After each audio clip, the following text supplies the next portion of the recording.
Hello दोस्तों, स्वागत है आप सभी का। कैसे हैं आप सभी? आशा करता हूं आप सभी की तैयारी बहुत अच्छी चल रही होगी। दोस्तों अच्छी तरीके से पढ़ाई कर रहे होंगे, मस्त तरीके से रह रहे होंगे।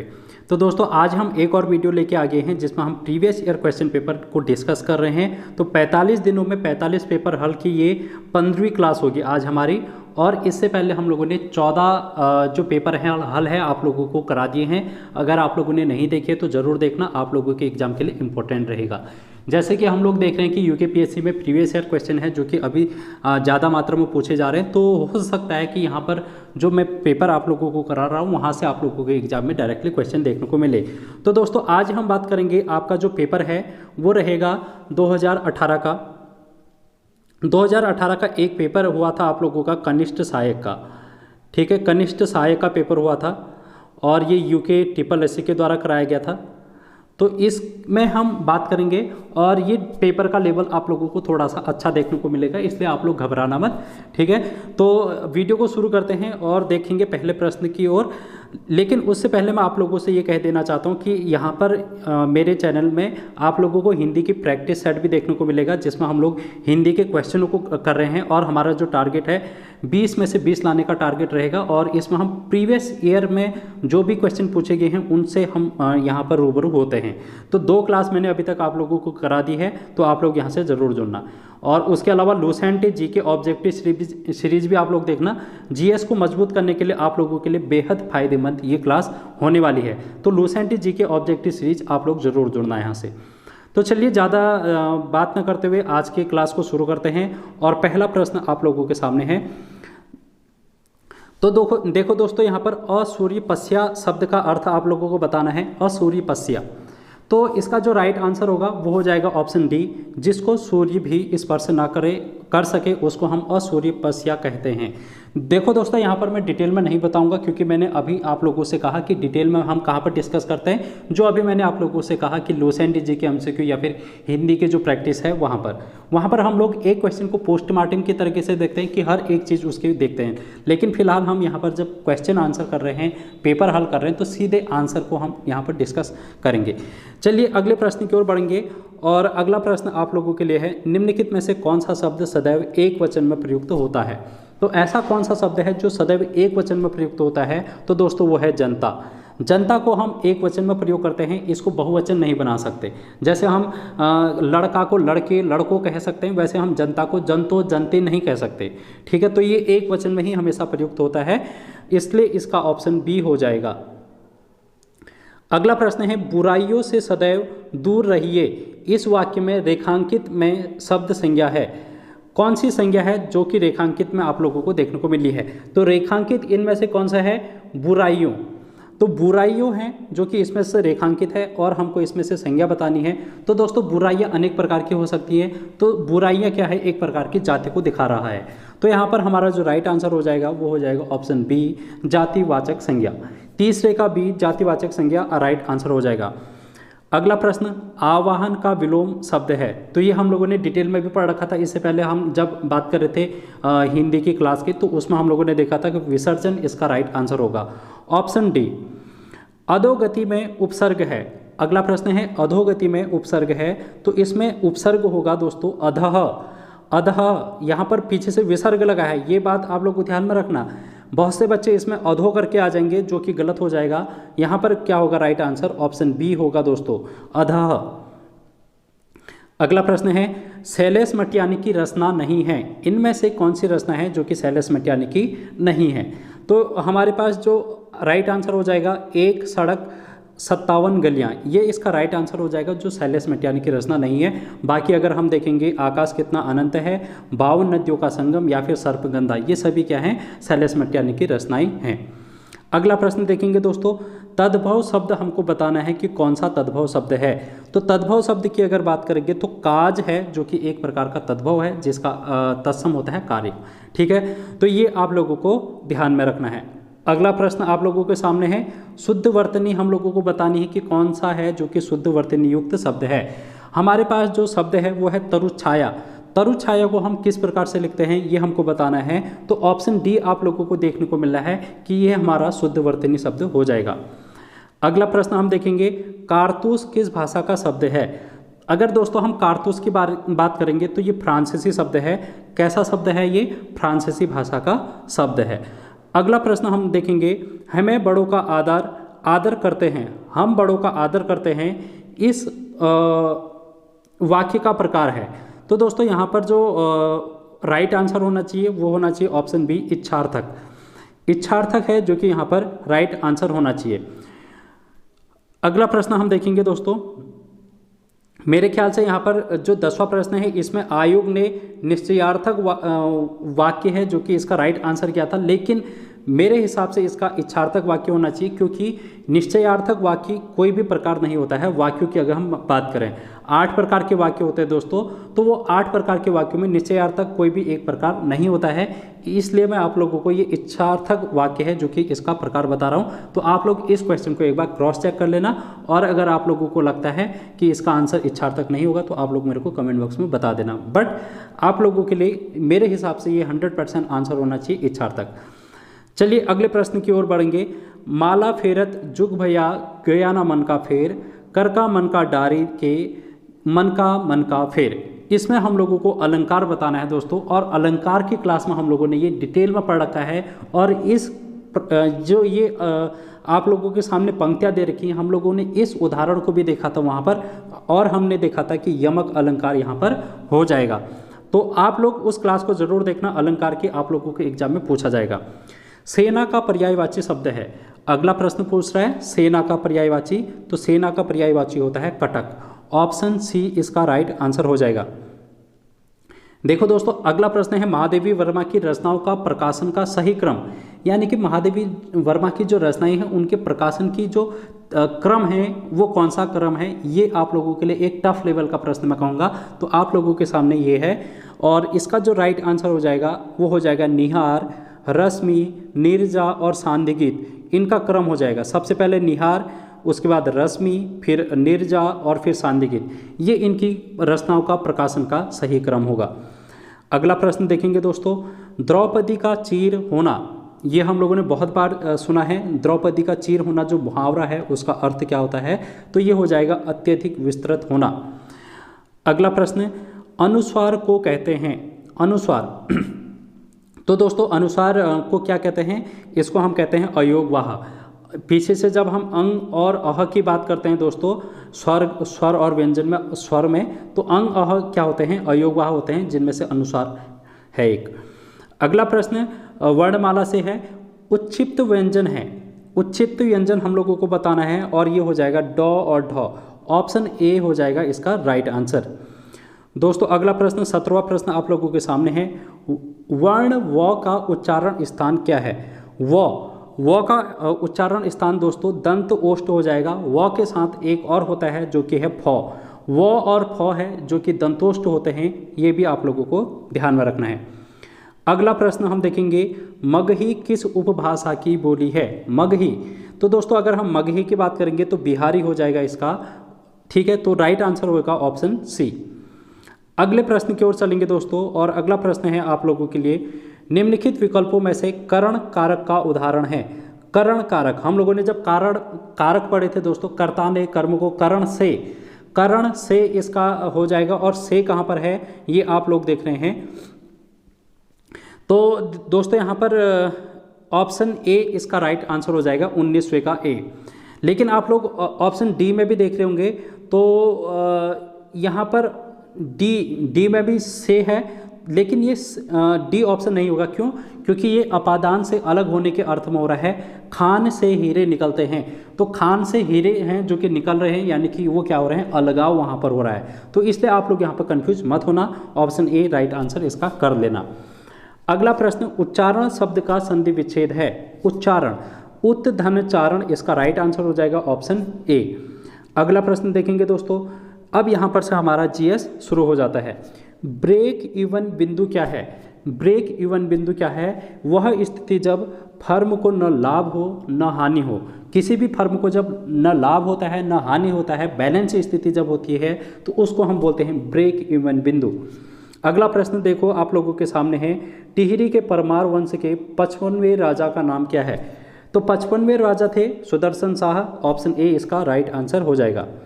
अगला प्रश्न, पंडित गोविंद बल्लभ पंत जी का जन्म कब हुआ था, ये आप लोगों को बताना है। तो ये 1887 में हुआ था। और कहाँ पर हुआ था, इस बात को आप लोग जल्दी से कमेंट बॉक्स में बता दो कि पंडित गोविंद बल्लभ पंत का जन्म उत्तराखंड में किस जिले में हुआ था। अगला प्रश्न आप लोगों के सामने है, डीएनएस का पूरा नाम बताना है। कंप्यूटर का प्रश्न है ये। तो इसका जो राइट आंसर होगा दोस्तों, ए ऑप्शन हो जाएगा, डोमेन नेम सिस्टम। अगले प्रश्न की ओर बढ़ेंगे 25, और इसमें आप लोगों से पूछ रहा है, कठेहर के हिंदू राजा जिसका नाम है खड़क सिंह का महताओं के देश कुमाऊं में भागने का उल्लेख किस ग्रंथ में आया है। तो महत्वपूर्ण प्रश्न है और इस प्रकार के प्रश्न यूके एसएससी में पूछे जाते थे। तो इसका जो राइट आंसर हो जाएगा ऑप्शन बी, तारिक ए मुबारक शाही। अगला प्रश्न देखो दोस्तों, और ये आभूषणों से आप लोगों से पूछ रहा है, हमेल है। हमेल किस प्रकार का आभूषण है। तो सिक्कों से बनी गले की माला को हम हमेल कहते हैं। ऑप्शन डी इसका राइट आंसर हो जाएगा। अगला प्रश्न देखेंगे दोस्तों, झालीमाली देवी की पूजा पद्धति की पांडुलिपि का पता किसके द्वारा लगाया गया है। झालीमाली देवी की जो पूजा पद्धति है उसमें जो पांडुलिपि है उसका पता किसके द्वारा लगाया गया है। तो ये लगाया गया है doctor Yashwant Singh Katoch, option A. अगला प्रश्न देखो दोस्तों, अंतरिक्ष यान जिसका नाम है जूनो का संबंध किस ग्रह से है। एक है जूनो, इसका नाम इसका संबंध किस ग्रह से है, इस अंतरिक्ष यान का। तो बृहस्पति आप लोगों के लिए राइट आंसर हो जाएगा। अगला प्रश्न देखेंगे दोस्तों, वैदिक कालीन उत्तराखंड में किस जन का शासन था। तो वैदिक काल में जन हुआ करते थे, 5 प्रकार के जन थे उस समय, ठीक है। तो इसमें जो राइट आंसर हो जाएगा दोस्तों वो हो जाएगा त्रित्सु जन, Tritsu, option D. Option D इसका राइट आंसर हो जाएगा।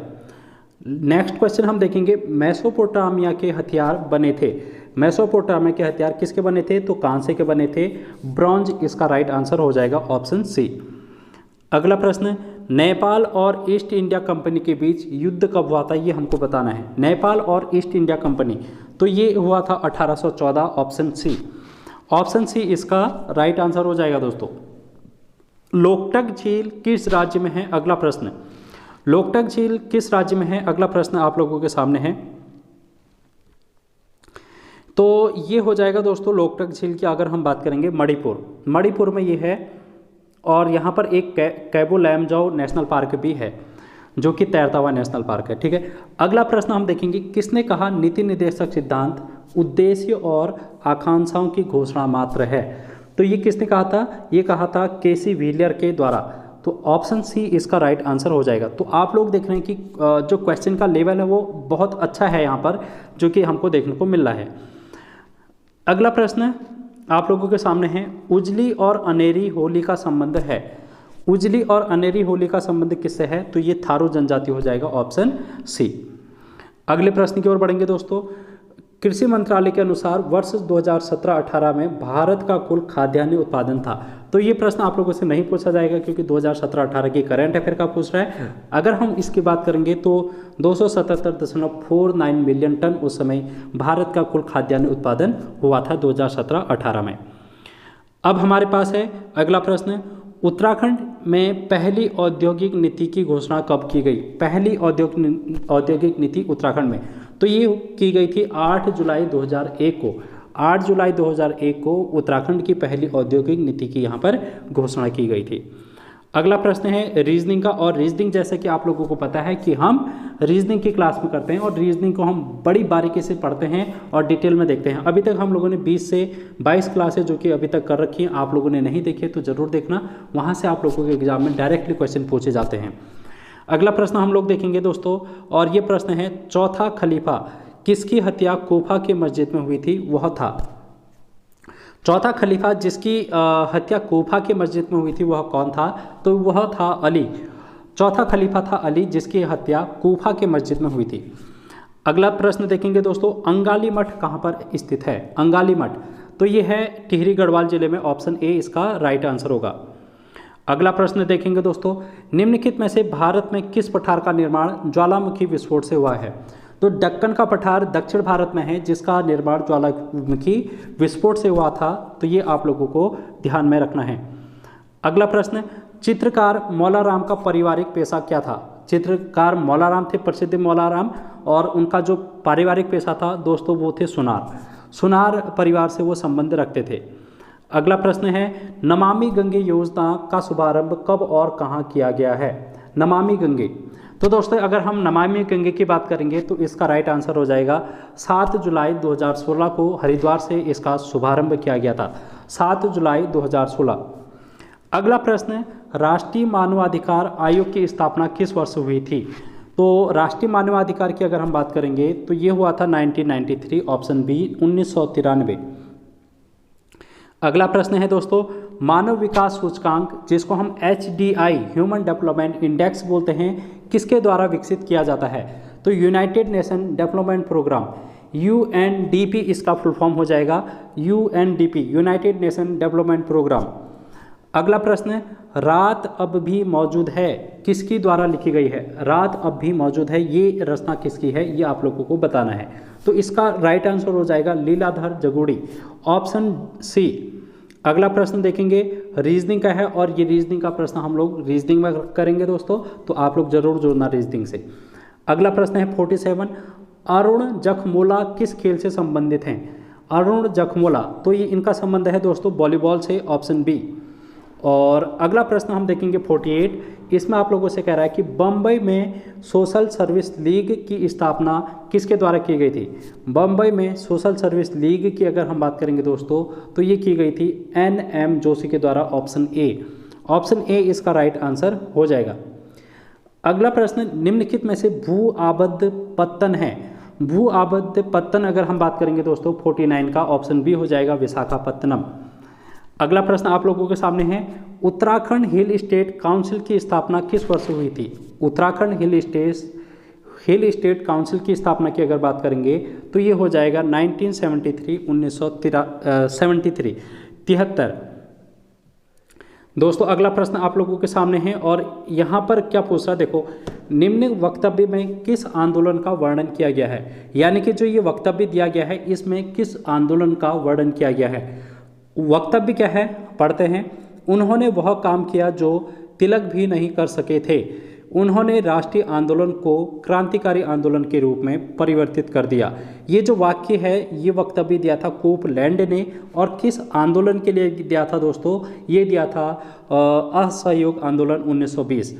असहयोग आंदोलन 1920 आप लोगों को याद करना है। नेक्स्ट प्रश्न है गंगोत्री का गंगा माता मंदिर किसके द्वारा बनाया गया था? तो ये बनाया गया था अमर सिंह थापा और गोरखा। अगला प्रश्न आप लोगों के सामने है बजट 18-19 की बात कर रहा है और इसमें किस खेती को हरित स्वर्ण कहा गया है? 2018-19 के बजट में किसकी खेती को हरित स्वर्ण कहा गया था? ये प्रश्न आप लोगों से पूछा जा सकता है क्योंकि ये स्टैटिक जीके का प्रश्न बन चुका है अब, और इसका जो राइट आंसर हो जाएगा वो हो जाएगा बांस की खेती। बांस की खेती को हरित स्वर्ण के रूप में भी जाना जाता है उत्तराखंड में, तो ये आप लोग ध्यान में रखना। अगला प्रश्न हम देखेंगे दोस्तों और ये प्रश्न पूछा है वीर चंद्र सिंह गढ़वाली पर्यटन स्वरोजगार योजना की घोषणा की गई कब की गई? 1 जून 2002 को यहाँ पर की गई थी, तो आप लोगों के लिए इम्पोर्टेंट रहेगा। अगला प्रश्न है रीजनिंग का और ये रीजनिंग का प्रश्न हम लोग रीजनिंग में करते हैं। अगला प्रश्न एक पुस्तक है मेमोयर ऑफ देहरादून, पुस्तक के लेखक कौन है? तो इसका जो राइट आंसर हो जाएगा वो हो जाएगा GRC Williams, option B. Next प्रश्न की ओर बढ़ेंगे और नेक्स्ट प्रश्न आप लोगों को डायरेक्शन का देखने को मिल रहा है जो कि रीजनिंग का है और इसका प्रश्न का आंसर आप लोग कमेंट बॉक्स में करेंगे। नेक्स्ट प्रश्न 58 जौनसार का हनोल मंदिर किस वास्तुशैली में बनाया गया है? तो अगर हनोल मंदिर की बात करेंगे तो ये हूण वास्तुशैली है जो कि आप लोगों को ध्यान में रखना है। जौनसारी जनजाति से संबंध ये रखता है। अगला प्रश्न देखेंगे दोस्तों शीतकाल में श्री बद्रीनाथ की मूर्ति सांकेतिक रूप से किस स्थान पर स्थानांतरित होती है? तो शीतकाल में जब बद्रीनाथ के कपाट बंद हो जाते हैं तो उसकी मूर्ति को कहाँ पर स्थानांतरित किया जाता है? तो ये आप लोगों को पता होगा, ऑप्शन सी नरसिंह मंदिर जोशीमठ चमोली में स्थित है जो। अगला प्रश्न रीजनिंग का महत्वपूर्ण प्रश्न है, आप लोग इसको करेंगे और आंसर है जो कि मेरे को कमेंट बॉक्स में बताएंगे, बाकी हम लोग इसको रीजनिंग की क्लास में डिस्कस कर लेंगे। नेक्स्ट प्रश्न आप लोगों के सामने है भारतीय सैन्य अकादमी IMA का बहुत बार आप लोगों से पूछा जाता है कि इसकी स्थापना कब हुई थी? तो 1 अक्टूबर 1932 को आप लोगों को ध्यान में रखना है। ऑप्शन सी इसका राइट आंसर हो जाएगा। नेक्स्ट प्रश्न है, एक भारत श्रेष्ठ भारत जो अभियान है वो उसकी शुरुआत कब की गई थी? तो ये की गई थी 18 अक्टूबर 2015। अक्टूबर 2015 में एक भारत श्रेष्ठ भारत अभियान की शुरुआत की गई थी। नेक्स्ट प्रश्न है, उत्तराखंड की भोटिया जनजाति किस मानव प्रजाति से संबंधित है? तो अगर हम दोस्तों बात करेंगे भोटिया जनजाति की, तो इसका जो संबंध है वो हो जाएगा मंगोलाइट प्रजाति से। ऑप्शन सी इसका राइट आंसर हो जाएगा। अगला प्रश्न, न्यायिक पुनरावलोकन की शक्ति संबंधित है। तो न्यायिक पुनरावलोकन की शक्ति आप लोगों से बहुत बार पूछी जाती है और इसका संबंध किससे है? संविधान के विरुद्ध होने पर संसद के कानून को असंवैधानिक घोषित करना। ऑप्शन डी इसका राइट आंसर होगा दोस्तों। नेक्स्ट प्रश्न है, 1857 की क्रांति के समय में उत्तराखंड में जो कुमाऊं है वहां पर कमिश्नर कौन था? कुमाऊं कमिश्नर कौन था? तो ये आप सभी को पता होगा, हेनरी रेमजे उस समय कुमाऊं कमिश्नर था। अगला प्रश्न देखेंगे, श्री बद्रीनाथ मंदिर का निर्माण हुआ है। तो बद्रीनाथ मंदिर का निर्माण किस शैली में हुआ है ये हमको बताना है। तो इसका राइट आंसर हो जाएगा दोस्तों मुगल शैली। जो बद्रीनाथ मंदिर है उसका निर्माण मुगल शैली में हुआ है, ये आप लोगों को ध्यान में रखना है। नेक्स्ट प्रश्न है, छत्तीसगढ़ में एक खान है प्रसिद्ध जिसका नाम है बैलाडीला की खान, किसके लिए प्रसिद्ध है? छत्तीसगढ़ की बैलाडीला की खान लौह अयस्क के लिए प्रसिद्ध है दोस्तों। ऑप्शन सी इसका राइट आंसर हो जाएगा, ये आप लोगों को ध्यान में रखना है।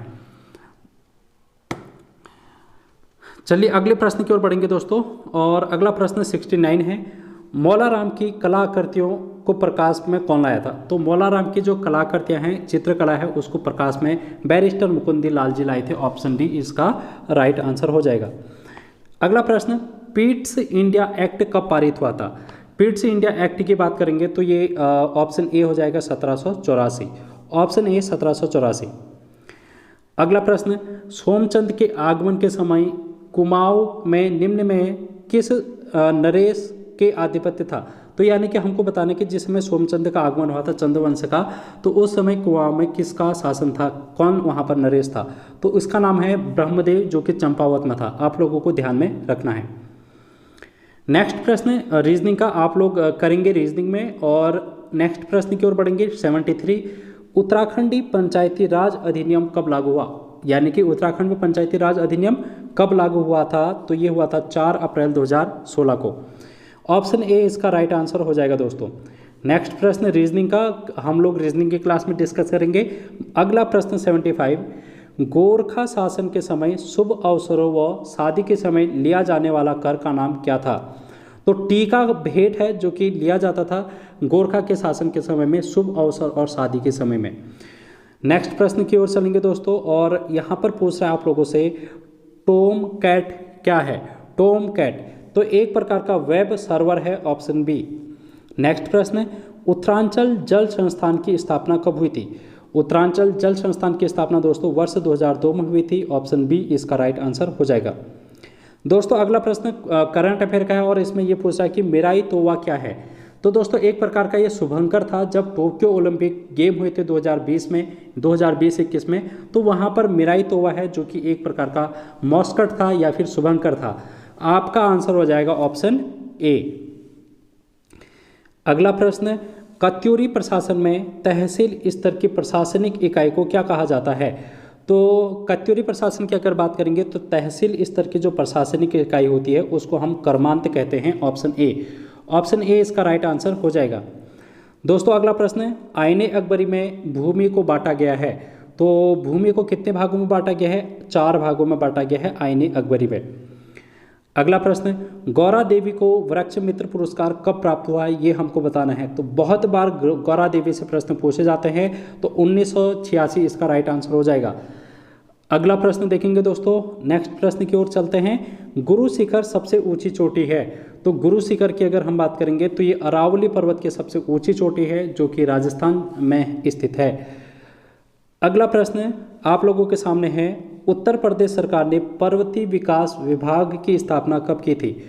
तो ये की थी 1967, 1967। Option B is the right answer.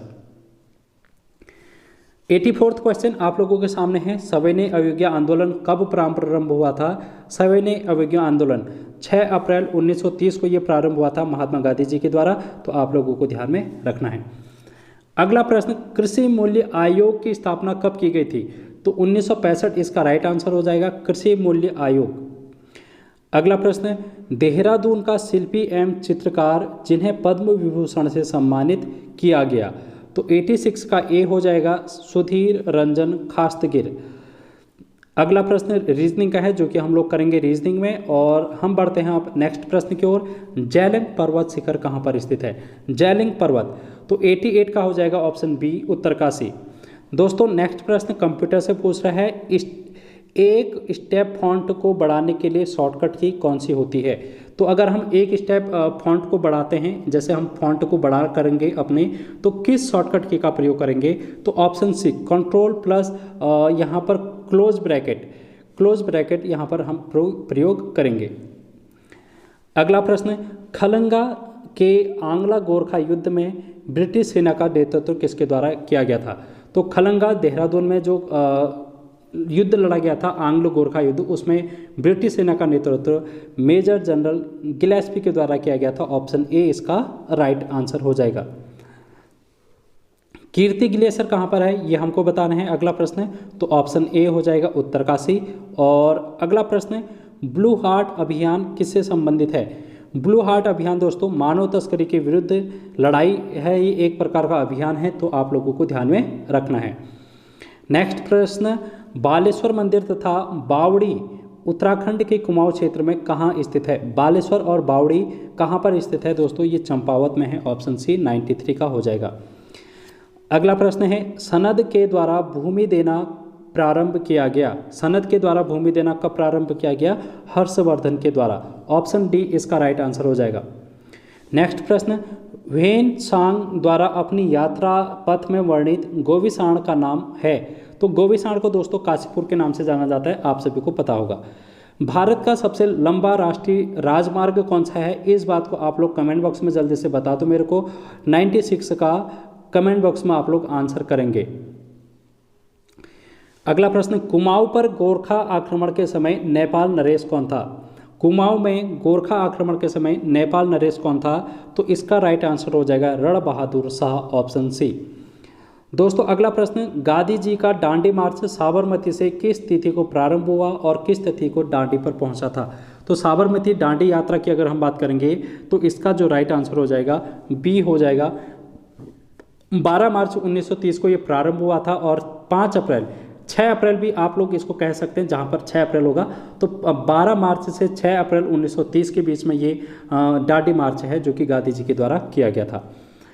अगला प्रश्न, जो कि आज का लास्ट प्रश्न होगा, अ लिंग्विस्टिक स्टडी ऑफ जौनसारी प्रसिद्ध रचना है। अ लिंग्विस्टिक स्टडी ऑफ जौनसारी जो रचना है, ये उमादत्त शर्मा, जिनका नाम सतीश भी कहा जाता है, उनके द्वारा ये प्रसिद्ध रचना है। तो दोस्तों इस प्रकार आज की क्लास में हम लोगों ने 100 क्वेश्चन हैं जो कि डिस्कस कर दिए हैं। तो आई होप आप लोगों ने एंजॉय किया होगा और आप लोगों को चीज़ें समझ में आई होंगी। मिलेंगे नेक्स्ट वीडियो में, बने रहिए मेरे साथ। Thank you so much guys. अगर आप चैनल पर नए होंगे तो चैनल को सब्सक्राइब करके ज़्यादा से ज़्यादा लोगों तक शेयर कर देना।